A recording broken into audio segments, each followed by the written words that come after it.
Sir, एक के बाद एक प्रेस कॉन्फ्रेंस, एक बार फिर से ये सिलसिला शुरू हो रहा है।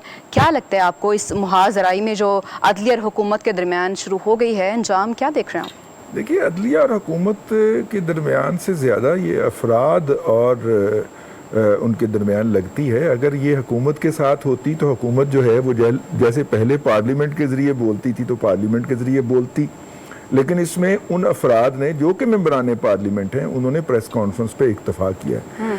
अच्छा, मेरा ख्याल ये कि वाउडा साहब तो बेचारे धोखे में मारे गए हैं, क्योंकि उनका ख्याल था कि वो पहले जिस पार्टी में थे उसी तरह वो बातें करेंगे। यानी कि पीटीआई ने एक सिटिंग जज के बारे में भी ये कह रखा है कि इसका दिमागी मुआयना करवाया जाए, और मिनिस्टर्स ने प्रेस कॉन्फ्रेंस कर रखी है। अभी उनके जो तर्जुमान हैं रऊफ हसन साहब, उन्होंने एक जज साहब को, एक chief justice Islamabad high court को इस लक़ब से पुकारा कि हम यहाँ पे दोहराने की जिसारत भी नहीं कर सकते। तो बहरहाल वो अपनी जगह के ऊपर एक अहम बात है कि तमाम पार्टियां जो हैं वो अपने अपने लेके आई हैं। कुछ अर्सा पहले सर बात भी हुई थी, गवर्नर जो वज़ीर आला हैं खैबर पख्तूनख्वा के, उनकी मुलाकात हुई थी वज़ीर आज़म शहबाज शरीफ से, और वो मुलाकात काफ़ी अच्छी रही थी। लेकिन उसके बाद हालात शायद कुछ ज़्यादा ही ख़राब हो गए, जो उसके बाद अभी देखा जाए तो वज़ीर आज़म की जानिब से भी कुछ जो है वो मुस्बत जवाब मौसूल नहीं हो रहा है, जबकि वो चीखो पुकार कितने अरसे से जारी है कि हमें फ़ंड्स नहीं मिल रहे हैं, मैं ये कर दूँगा, मैं वो कर दूँगा, मैं बटन अपने हाथ में ले लूँगा, या फिर इस्लामाबाद बंद कर देंगे। तो आपको नहीं लगता कि शहबाज शरीफ साहब जो हैं पीएम को मैदान में आना चाहिए इस पे कुछ? नहीं, पीएम मैदान में आ चुके हैं। वो पहले फंड्स ले गए थे, अब उनका ख्याल है कि बड़कें लगा के हम फंड्स लेते रहेंगे। और मुझे और डॉक्टर फ़रक सलीम को गालियां निकालने के लिए जो इन्फ्लुएंसर रखे हुए हैं केपीके की गवर्नमेंट ने, वो काम करते रहेंगे। देखिए, केपीके की गवर्नमेंट के पास पिछले 60 दिनों के अंदर कोई एक भी गिमिक क्रिएट नहीं हो सका जो वो ऑन ग्राउंड लोगों को दिखा सके।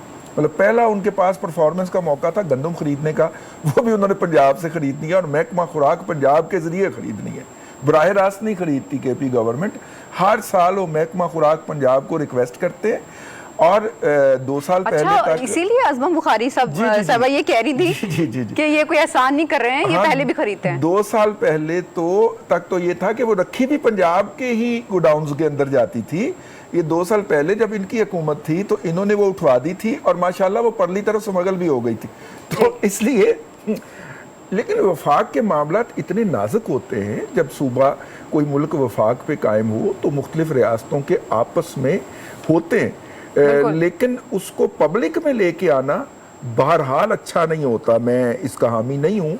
ये जो कंट्रोवर्सीज हैं ये इलेक्टेड लेवल के ऊपर होनी चाहिए, ब्यूरोक्रेट टेक्नोक्रेट के लेवल के ऊपर डिस्कस होती हैं, होनी भी चाहिए, लेकिन इस तरह उसे पब्लिक डोमेन में लेके आ जाना और बढ़ के मारना, बढ़ के वो इसलिए मार रहा हूँ, फिर दोहराई देता हूँ at the cost of repetition, कि बढ़ के वो इसलिए मार रहे हैं उनके पास कुछ शो करने के लिए नहीं है अभी तक।